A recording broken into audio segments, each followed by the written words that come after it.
Olá pessoal, estamos começando mais uma live entre amigos, dessa vez uma edição extraordinária, porque nós vamos receber agora o representante da City to City na Ucrânia, Benjamin Morrison.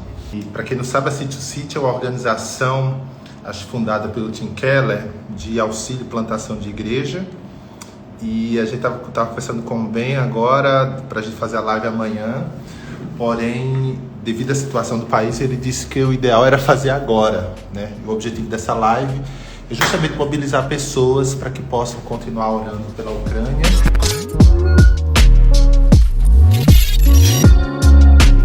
Bom, Ben, primeiramente eu queria dar as boas-vindas a você. Ben, first want to welcome you. Thank you. Obrigado. Você está em que cidade? What city are you in Ukraine now? I'm sorry, say again?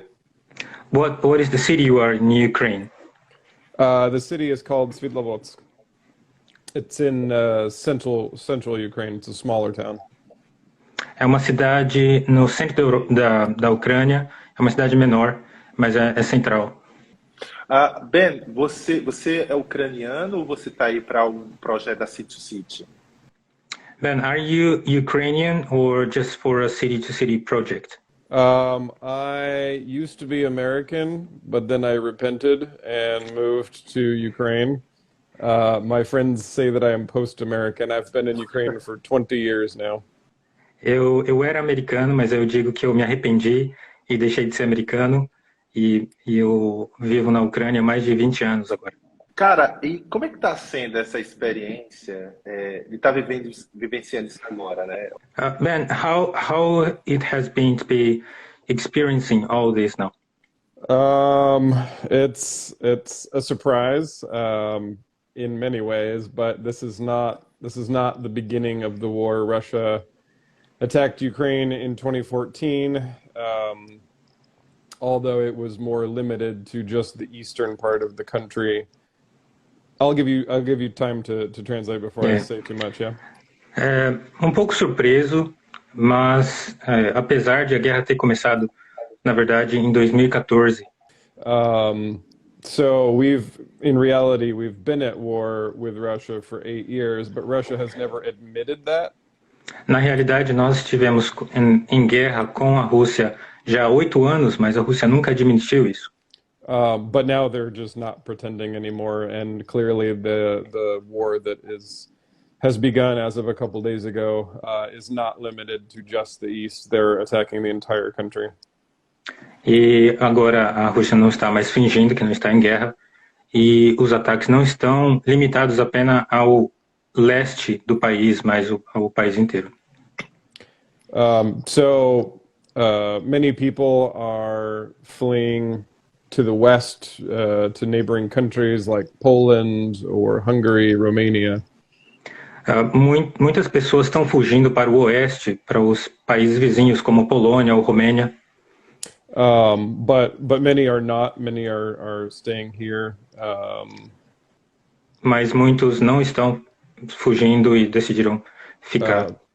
Fighting for our country and praying that the Lord would crush the enemy and all of his evil plans, and and we know that he is our fortress, and the victory belongs to him in the end, no matter what.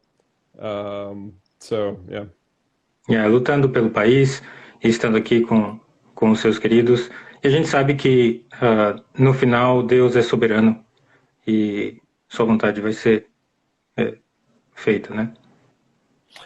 Ben, como é que está sendo a experiência dos cristãos que moram aí na Ucrânia? Como é que eles veem esse evento? Eles veem esse evento como uma situação assim trivial que está acontecendo, já que é uma situação que acontece já há alguns anos e só agora que está sendo assumida pela Rússia? Ou eles enxergam isso como algo relacionado a algum evento escatológico? Ben, how do the Christians in Ukraine see what is happening now as just something trivial because the war has been going on for so long, or they see as like an eschatological event? I mean, it's not trivial for sure. It's a serious war. It's the most serious war since World War II in Europe. It's you É, know com certeza não é algo trivial, porque é a maior guerra desde a Segunda Guerra Mundial. um, I mean, as far as seeing it, I understood the question like in light of prophecy or eschatological things. I don't think anybody's trying to figure that out right now.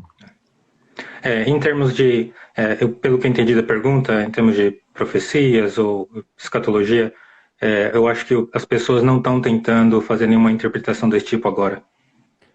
We definitely see it as John writes that many antichrists have come into the world, and Putin is certainly one of them.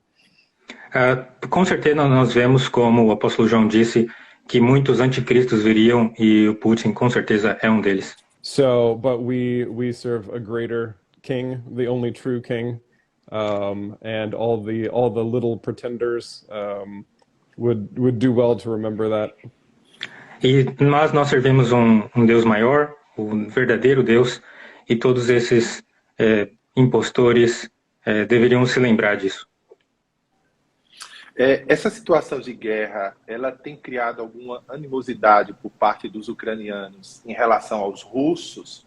Ou eles conseguem ver que o problema não tem a ver com os russos, mas com o seu governante?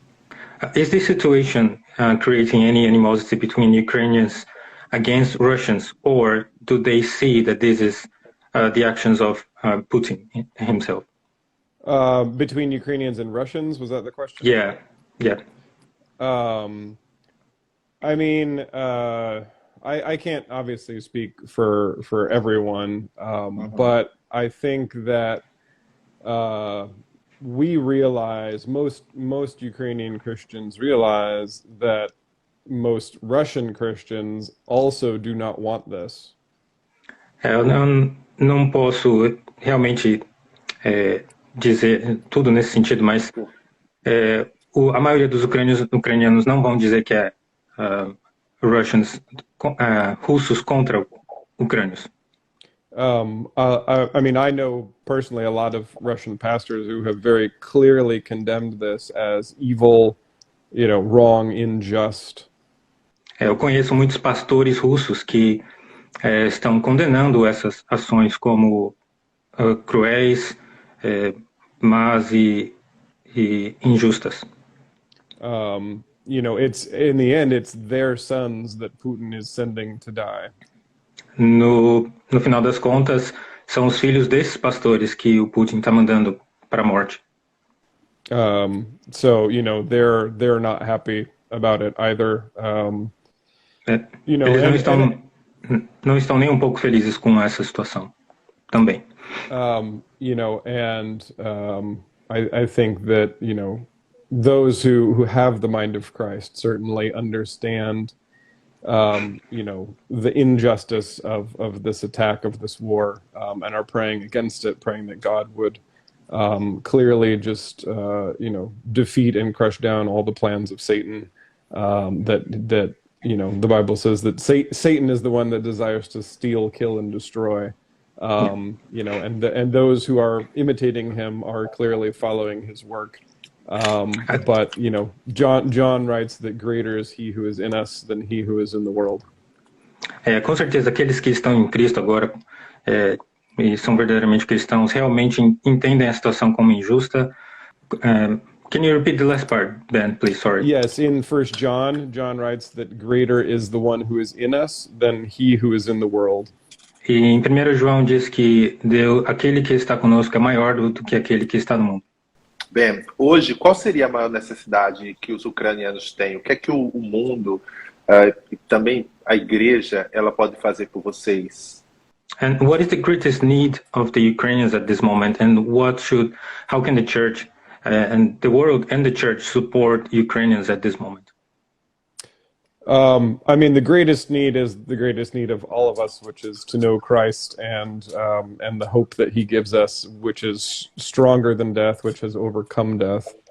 A maior necessidade, com certeza, é conhecer a Cristo e saber que receber a salvação nele, que Jesus venceu a morte.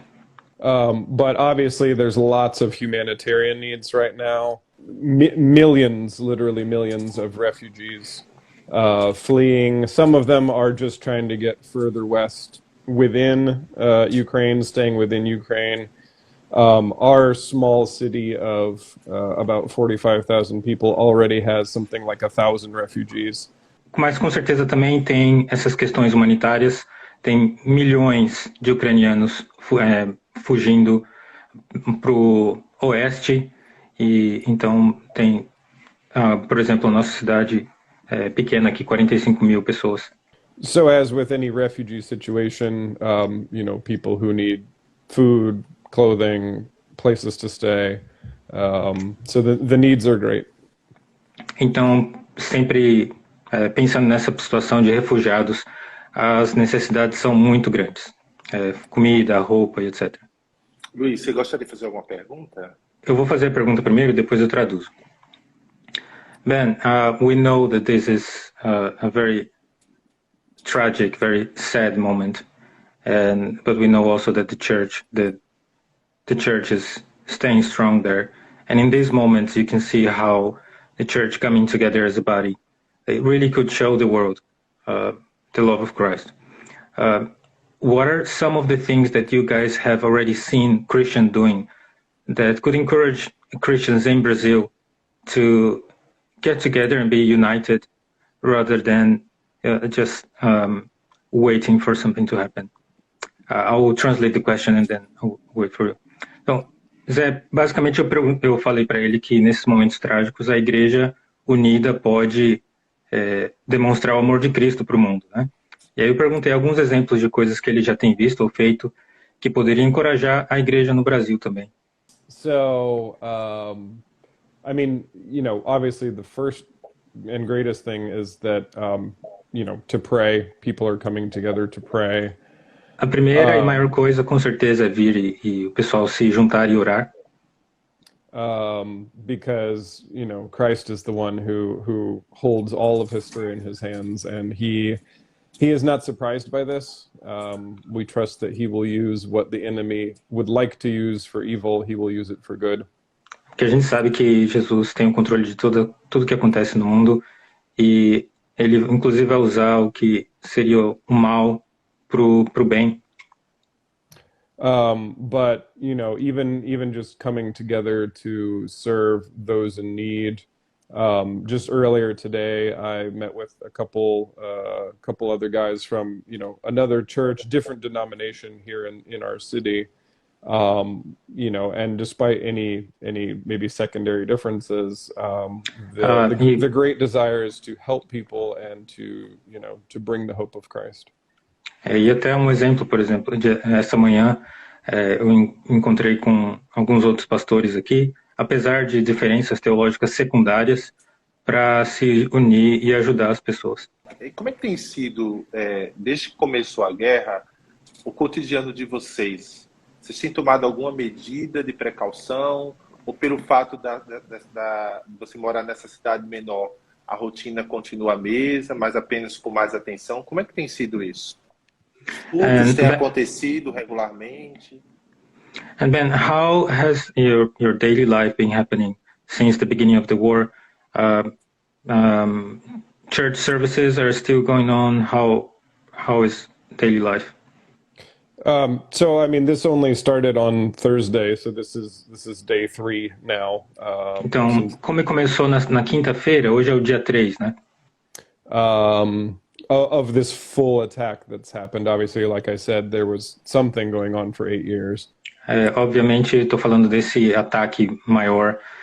Com certeza, a guerra já tinha acontecido por anos, mas não nessa dimensão. I was woken up on Thursday by a call from, we sent out a church planter from our church last summer to an eastern city to plant. And he called me at 5:30 in the morning to say that he was heading back immediately to us because the city was being bombed. Eu recebi uma ligação às 5:30 da manhã, por exemplo, de um plantador que nós tínhamos enviado para o leste do país, e ele disse que estaria voltando para nós, porque isso foi no verão, aqui europeu, que é junho, agosto, porque a cidade dele estava sendo bombardeada. So since then, I actually was supposed to head up to Kiev that day E, for some city-to-city meetings. e, na verdade, naquele dia eu deveria ter ido para Kiev, para a capital, para algumas reuniões do City to City. So, whatever plans we had, obviously just went out the window. Então, todos os planos que nós tínhamos simplesmente evaporaram. But we've come together as a church, praying, worshiping. Now we're beginning to organize to try to meet the needs of a lot of these refugees. Mas a gente vem e se junta, nós temos orado, estado em comunhão para ajudar esses refugiados. And beyond that, we're making sure that everything's prepared if we need to run to the bomb shelter. Trying to deal with just kind of the limitations that now exist in the state of war. Nós estamos preparando tudo possível. No caso, precisamos ir para algum lugar seguro, algum abrigo e ter tudo em ordem. Ben, em Romanos 8, fala que todas as coisas juntamente cooperam para o bem daqueles que amam a Deus. Como é que vocês têm visto esse texto à luz do que está acontecendo aí? Ben, in Romans 8, it says that all things work together for our good. And how have you guys seen this passage in light of everything that is happening now? Yeah, good question.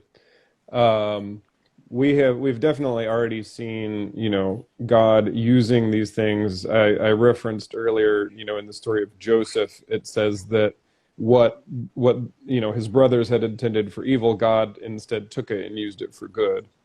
Então, nós temos visto já, isso foi uma boa pergunta, na verdade. Nós temos visto já algumas coisas, e eu gosto de lembrar daquela passagem em que José fala que o que os irmãos dele intencionaram para o mal, Deus trabalhou para o bem. So we've seen God continuing to do this. We've seen people already come to faith in Christ. Nós vemos Deus continuando fazendo isso, e até pessoas que já vieram, encontraram a Cristo. We've seen people who were, atheists, and people from our church had been, friends of theirs. They've been praying for them, sharing with them over the years, and they were never open. And now they are very interested. E até amigos ateus de membros da nossa igreja que tem essa amizade por anos e tem sempre compartilhado, que nunca se interessaram por cristianismo, agora estão realmente abertos para saber mais. So, again, we trust that God has His purposes and that He is using it for good for those of us who love Him, for His children. Então, nós acreditamos que Deus trabalha nos seus propósitos e que usa tudo por amor daqueles que pertencem a Ele, né, que somos nós. Amém. Pessoal, você que está nos assistindo, se você quiser também fazer alguma pergunta ou mandar alguma mensagem, usa esse balãozinho com a interrogação, clica nele e aí você manda a sua mensagem ou a sua pergunta. E no final da live a gente vai fazer uma oração pelo bem, pela igreja, pelos ucranianos, tá bom? Mais uma pergunta. O City City é uma organização que está relacionada ao Tim Keller. Another question. City to City is an organization that is related to Tim Keller. O Keller já enviou alguma mensagem para vocês que fazem parte da rede? E você pode compartilhar em um resumo qual foi a mensagem dele diante dessa situação? Did Keller send any message to the people in Ukraine? And if possible, could you share what was told to you guys?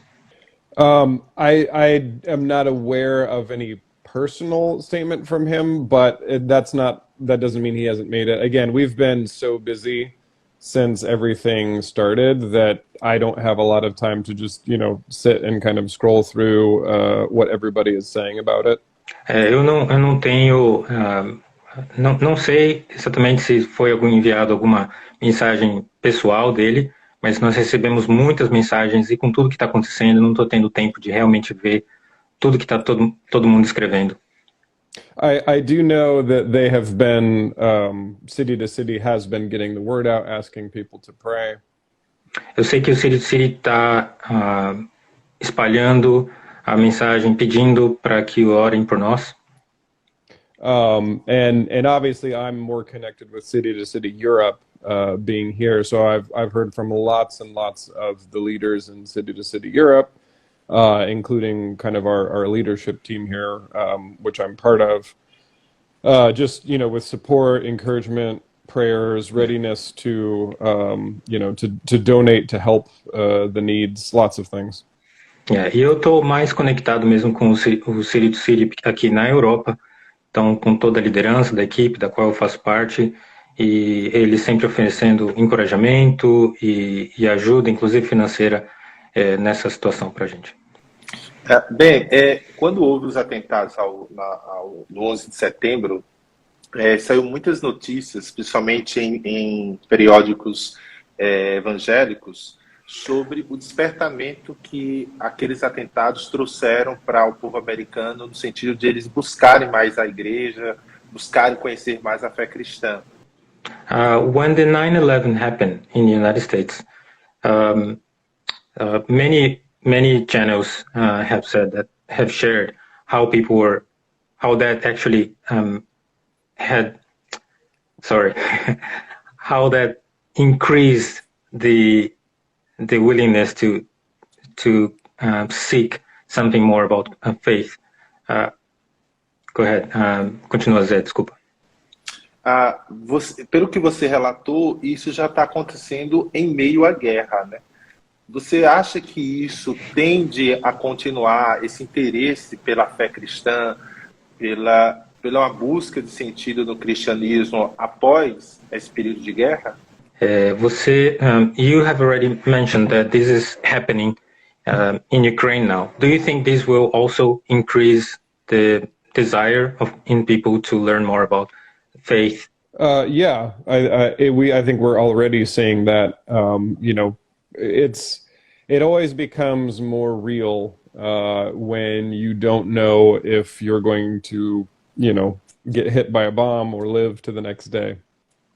Nós já temos visto isso e com certeza, né? Mas é praticamente impossível você não pensar nisso quando você pode ser bombardeado, por exemplo, a qualquer minuto.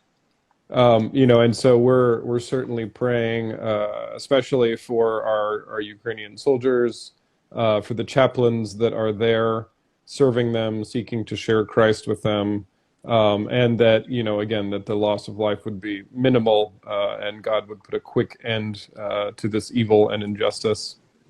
Então nós estamos orando bastante também pelos soldados ucranianos e por aqueles trabalhadores, os capelões que estão no meio deles também, e para que a perda de vida seja o mínimo possível, né?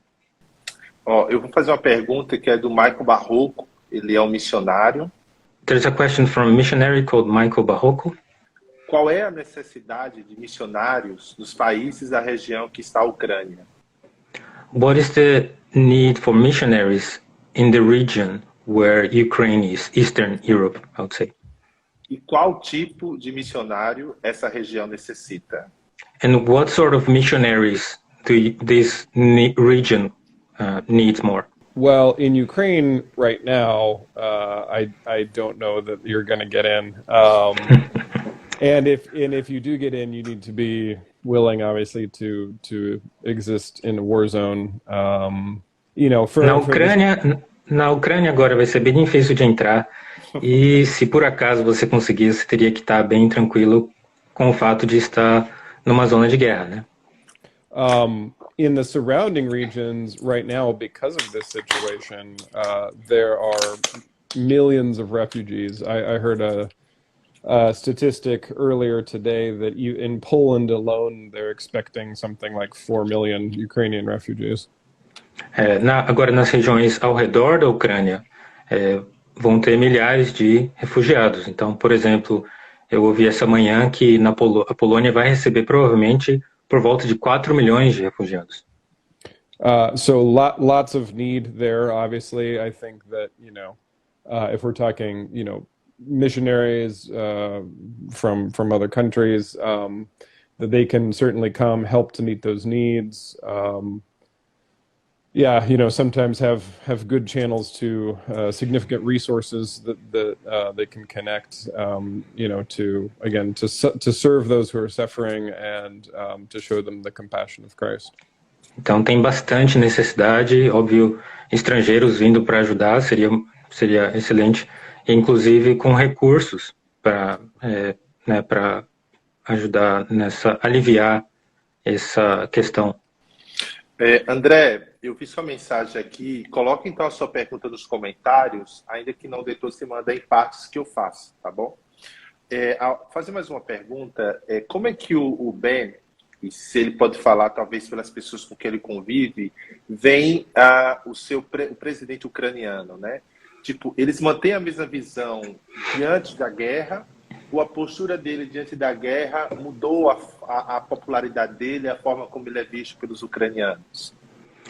Ben, if you could speak on this, obviously you don't have to, but if you could speak on this, or from the perspective of those you have your relationships with, how do you see the Ukrainian president at this moment? Do you think, was he already popular before, or his acceptance is increasing during this time because of what he's been doing?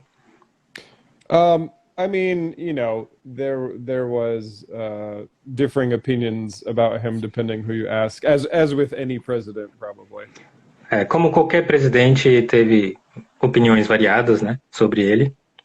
But he really has, shown his commitment and just readiness to stand by, to fight this evil that's coming against our country. So I think just as an overall statement, we're very happy with the approach that's that he's taking now, and not only him, but really just the leadership of the country as a whole. Again, our army, the soldiers, we're thankful to God for them, and they're doing a great job.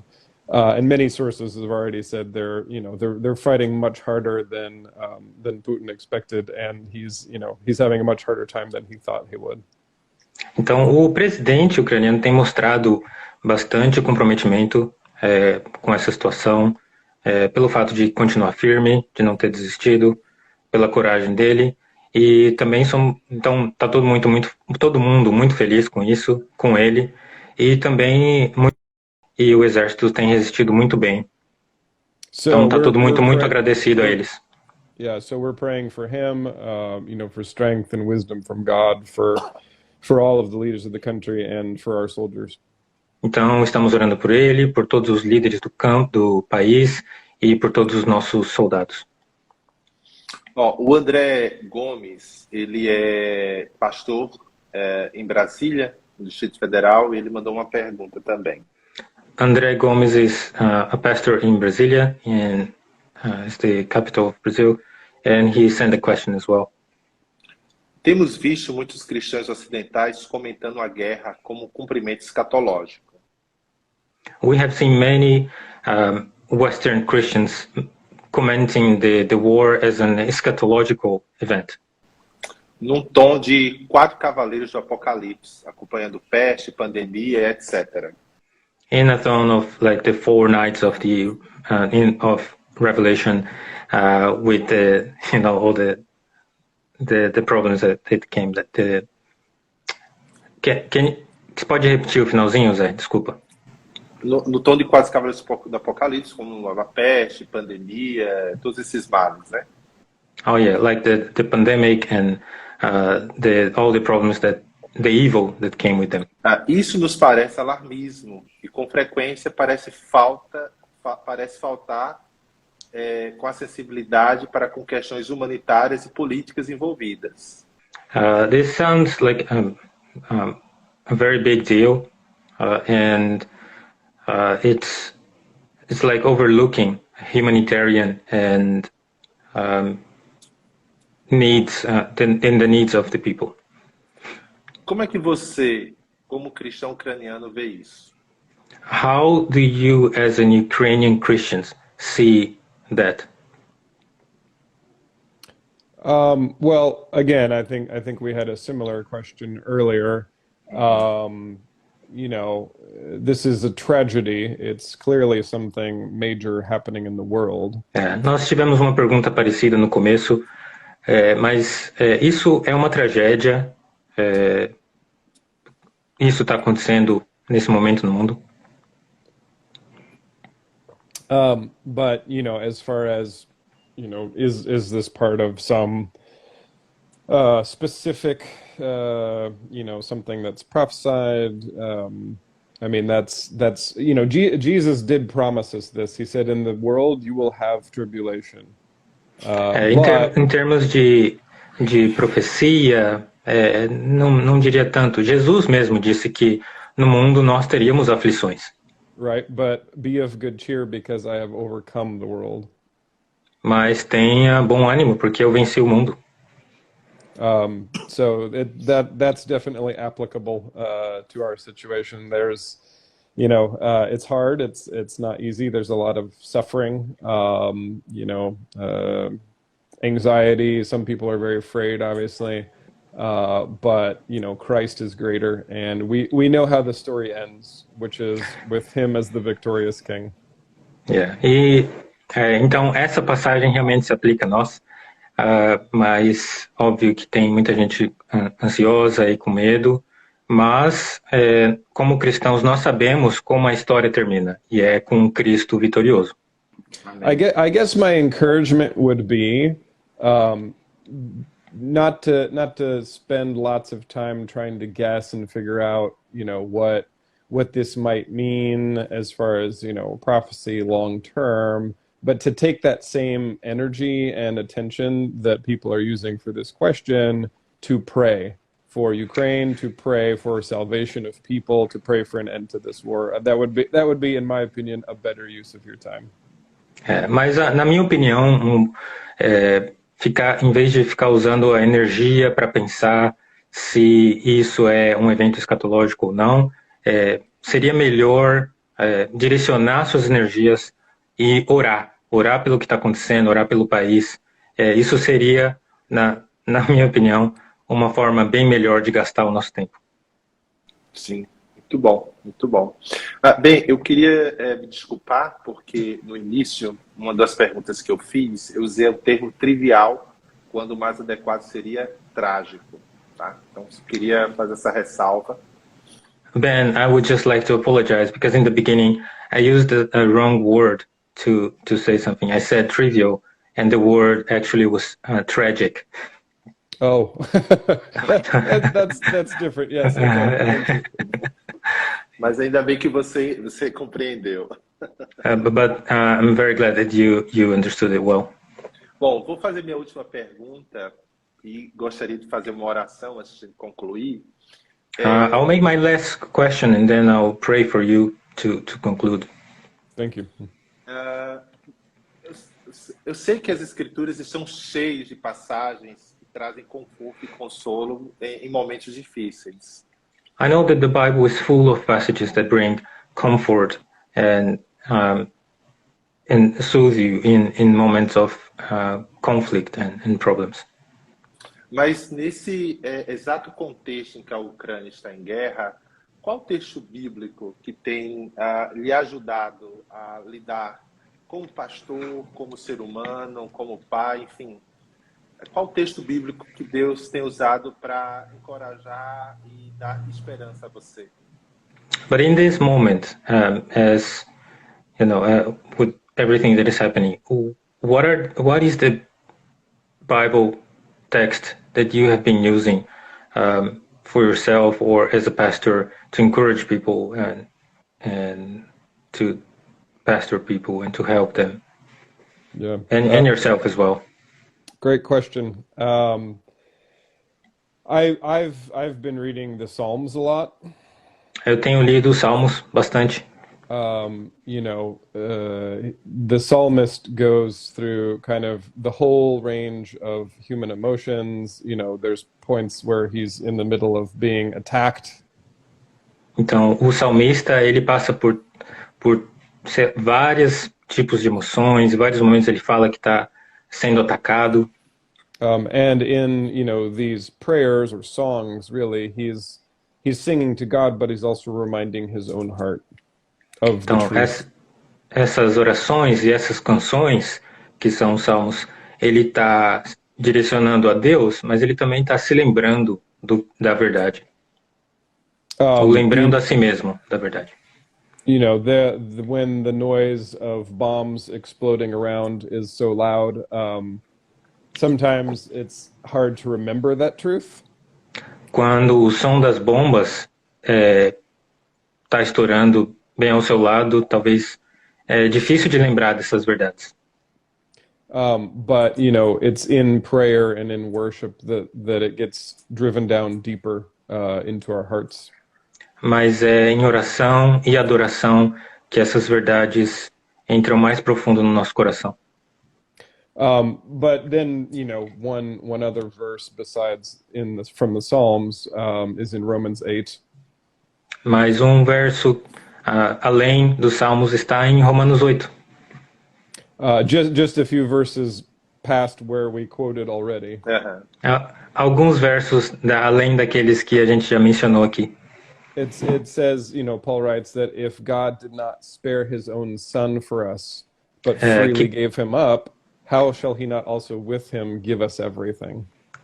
Se Deus não poupou o seu próprio filho, e quanto mais não... Sorry, Ben. Can you repeat?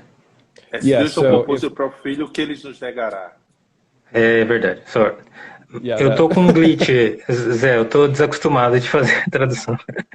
Sorry, Ben. I haven't been translating for a while. That's okay, my friend. You're doing great. Yeah. Okay. Yes. So, in other words, that if God was willing to send his son to the cross, we can trust that he's going to take care of everything else. Em outras palavras, se Deus mandou seu próprio filho para a cruz, nós podemos ter certeza de que ele vai cuidar da gente. Amém. Ben, eu fico muito encorajado em ouvir suas palavras, porque você está num país que está em guerra, e como você fala, né, até falei com você para a gente fazer essa live amanhã, não, tem que ser agora, porque amanhã a gente não sabe como vai ser. E ouvir você, ver que você aparentemente está bem, e traz essas palavras de encorajamento para nós que não estamos nesse mesmo contexto, é algo assim que enriquece muito a nossa fé. Ben, I would just like to say that I'm very, very encouraged to hear from you. It's you are in this situation. Your country is is in war, and as I said in the WhatsApp, I wanted to do this live tomorrow, but you said, well, let's do it today because we don't know what's going to happen tomorrow. So we are very encouraged and very thankful that we can talk to you. Thank you for the invitation, and thank you and everyone who is watching for your prayers for Ukraine, for your love and your concern for us. Please do keep praying. Pray that God would first lead many to himself through this. Obrigado, Zé. Muito obrigado mesmo pelo convite. E queria pedir que vocês continuem orando bastante pela Ucrânia e para que Deus faça a vontade dele. Pray for peace. Pray for God to defeat again Satan and those who are doing His will, and that He would be glorified and crush down the enemy. Então ore por paz também e para que a vontade dele seja feita e ele seja glorificado e seus inimigos sejam vencidos, né, nesse momento. Amém. Vamos orar? Let's pray then. Pai, nós somos gratos ao Senhor por esse encontro que o Senhor nos proporcionou. Father, Somos we're gratos grateful a Ti. for this meeting that you allowed us to have. Somos gratos pela vida do Ben, do Luiz. We are grateful for Ben's life and Louis' life. Pedimos a Tua bênção, Senhor, sobre a Ucrânia, And we ask your blessing over Ukraine, por todas aquelas pessoas, Senhor, que passam por um momento de terror. for all those people that are going under this moment of terror. Que a Tua paz possa possa encher as ruas da Ucrânia. May your peace fill the streets of Ukraine E abençoar aquele povo. and bless these people. Nós também oramos pela Rússia, We also pray for Russia, pelo seu governante, for his leader, para que o Senhor mude tudo isso que está acontecendo, so that you change everything that is happening. para que haja a paz nas nações. So may there may be peace among nations. Pedimos pelo bem e sua família. We ask for Ben and his family. Pedimos pela igreja na Ucrânia, We pray for the church in Ukraine. que o Senhor os fortaleça, Strengthen them, Lord. que o Senhor os dê ânimo, Give them energy and e que a tua boa mão possa conduzi-los em suas decisões. let your good hand guide them in their decisions. É o que nós pedimos em nome de Jesus, seu Filho. Amém. This is what we ask in Jesus' name, your Son. Amen. Amen. Obrigado. Obrigado, Ben. Espero poder falar com você em breve e ter boas notícias sobre você, sua família e seu país. Thank you, Ben. I really hope to speak to you soon and hear good news about you, your family, and your country. Amen. Thank you, my friend. Take care. Amém. Obrigado, Zé.